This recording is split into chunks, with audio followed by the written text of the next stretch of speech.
He kept stealing my breaks. So I let him drown on shift. I walked back into the staff room and checked the clock. Brian's 1 hour break had hit 1 hour and 32 minutes. Again. That meant I was about to get screwed. Again. We work in a small care home. 6 residents, all wheelchair users, all needing help with bed rest, drinks, washing, dinner. For safety, there has to be at least 2 staff on the floor at all times. On a 13-hour shift, we're each entitled to a 1 hour unpaid break, but we have to coordinate so the residents aren't left without support. On paper, it's simple. In reality, I work with Brian. Brian is that coworker who does the absolute bare minimum, then somehow picks up the most overtime. For months, every long shift we did together went the same way. He'd go for lunch and vanish for an hour and a half. I'd be stuck alone, rushing to get residents up from bed rest, freshened up, drinks made, dinner started, and then suddenly he'd stroll back in like nothing happened. Because he took 90 minutes, I only ever got 30. My break was basically inhaling a sandwich while watching the clock. Yesterday, he tried it again. He disappeared for his hour, right after we settled the residents for afternoon bed rest.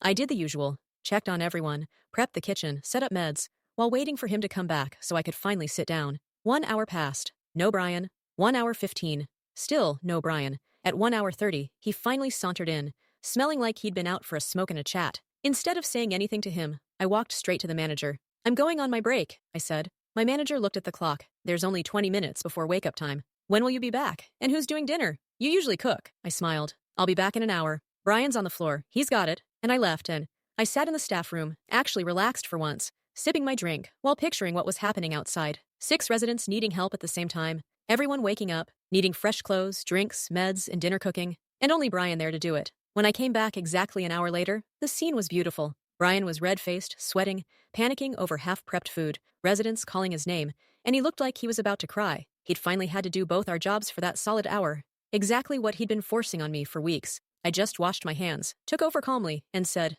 "Busy, was it?" He didn't answer. Tomorrow we're on shift together again. I'm very curious to see how long his hour break is this time.